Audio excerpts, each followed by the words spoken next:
So Mount Everest is obviously a huge, mountain in the Himalayas. Everyone goes to it every year, a certain amount of people. It's kind of like people that love to hike. It's the ultimate goal, it sounds like, for their hiking career or life in general. Sounds pretty brutal.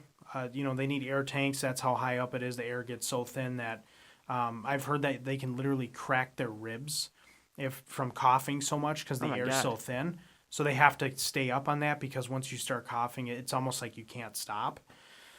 But what I wanted to talk about is not many people, from what I gather, know about this, are the amount of dead bodies that are left on Mount Everest. Were you aware of this? I was. We learned that back in high school. Okay. And it's just because if you die up there, it is so complicated to get your body out that it would cost way too much money. Yep. And whoever's job it would be to go and retrieve you, it would be far too dangerous for them to do that. It would just cause all sorts of issues.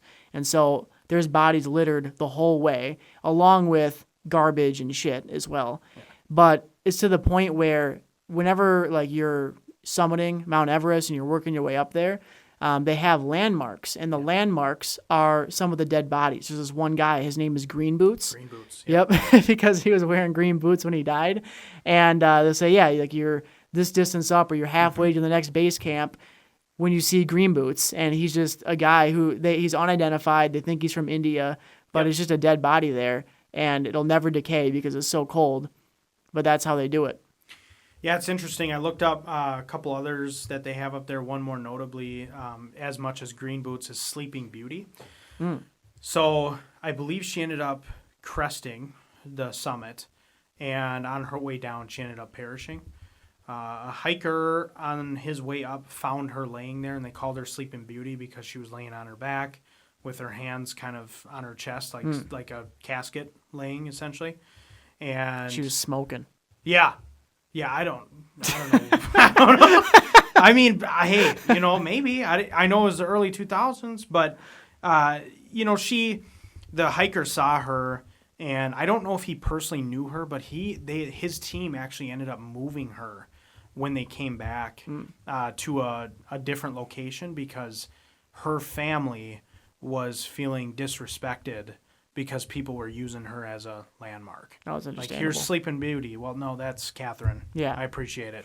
RIP, right? Yeah. Just like, so just like our alligator friend that we talked about last week. But, it sucks, man. I mean, like you said, you can still to this day, like you said, Green Boots is still up there. You can look them up. You can look up YouTube videos of them coming up. Well, they moved him as well, actually. Did they? Because there was a story where one guy ended up coming down with frostbite or hypothermia or whatever, right in the same he's like under like a little rock that kind of overhangs, right? And so he got sick right at that same spot, and so he took shelter right next to Green Boots. And 30 hikers passed him up that day because they thought that he was Green Boots. And someone ended up getting him on the way down, luckily, and he didn't die.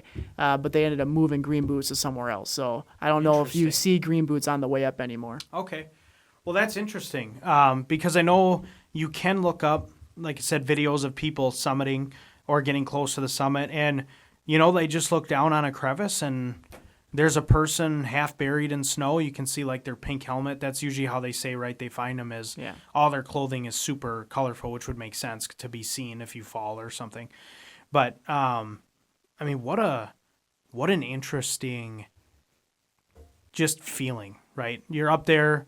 It's this is the main challenge that you've conquered in your life, but you just saw 20 bodies going up there, and there's nothing you can do about it. There's nothing you can see. I saw a video where it was super windy up there one day, and here comes a body just coming sliding down. This chick screaming, right? She's freaking out because apparently no one told her that this was happening. But I mean, hey, maybe our guy in Taiwan should have done that. He should have got frostbite going up there. That would have been that would have been realistic. Believable.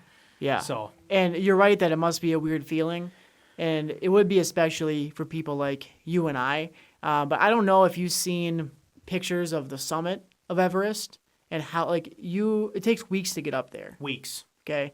So after weeks, you're ready to like get to the top of Mount Everest. You are on top of the world. But the last thing you have to do is wait in a line that is like 150 people long. It's like you're at the DMV times 100, okay? Yes. And because there's so many people that summit Mount Everest now that it's like almost not even a remarkable challenge. I mean, it's hard, but it's also the Sherpas really doing a lot of the work. Yeah. I mean, the Sherpas climb Mount Everest. All the time. People just climb the ropes and ladders that the Sherpas put down. Yes. And I really think that people who are into mountain climbing, they no longer view Everest as that challenge for a lot of these same reasons. I think that they would rather do something that's not quite the tallest, like K2 or something like that, where there's not as many people, because so many people go there just for the Instagram photo. That is just a business at this point. And some of these other mountains are not so popular because they're not the highest. But within the community of people who are actually passionate about mountain climbing, they're still equally as or even more prestigious because it's not so easy and commercialized. A lot of the people that actually take the time to go to Mount Everest are not lifelong mountain climbing enthusiasts. They're stockbrokers that are trying to get a cool picture for their desk, right? And those people are already sociopaths from their careers, right? To be able to get to Mount Everest and pay for all of that. Yes. They probably don't care about people as much as the average person, so they'll happily step over pink helmet to get to the top of Mount Everest, because that's what they do in their everyday life. I mean, do you see yourself taking pictures next to green boots or something? Like, if you saw them, you'd be like, kind of the selfie looking back, like, hey man, what's up? You know? I don't know. Maybe if I did it, maybe I would do it just for the photo. It makes me wonder what their bodies look like as far as underneath their suits, right? Like you said, with it being super cold, the decay process takes 10, 20, 30, 40, 50 years before they really start to show, like, turning, they're losing their nose, like turning super black, stuff like that. It's amazing, man. I looked up the numbers. They said they lose about 3 to 6 people per year on average. They said, according to the Himalayan history or numbers that they keep track of, so it started in the 1920s for the hiking. About 322 people minimum have died on Mount Everest. Wow. I assume that people that do it have a certain understanding that there's a good chance that they'll die, but I mean, when you compare that to things like, you ever heard of free soloing? Yes. That's where they do it with, So, I mean, Mount Everest isn't even by far the most dangerous thing you can do as a mountain climber, but I think the people that go up there have a certain understanding of their mortality. And I can't personally think of a more, underwhelming finish to such a harrowing journey than climbing Mount Everest, risking your life, climbing over dead bodies just to wait in that line. And you can't even have the moment of, I am the only person up here. Like, barely anybody's ever done this before, when there's 150 people behind you waiting for their turn. Like where are we at? The DMV? Yeah. Last I checked, I'm on Mount Everest, dude. You know what I mean? You're 100% right. And like you said, it's only going to get worse.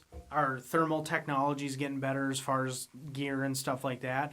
Eventually, people will just be able to put a mask on, probably do it without the Sherpas. Yeah. I mean, give it another 20, 30 years, that's probably what's going to happen. I saw, when I was looking into this, that there's actually some companies now that helicopter you a certain portion of the way. So pretty soon, they're just going to be able to fly you right up there. Right there? Yep. There you go. Just drop you down. All right, pick you back up and go. You know? Yeah. So it's sad that it's like that. And to go climb Mount Everest, I mean, it's entirely just for vanity reasons at this point. It is just to get that picture at the top, but it's almost like, I don't know, it's a shame. Yeah, it's just commercialized. It just goes to show sometimes things in life just need to be there for the challenge.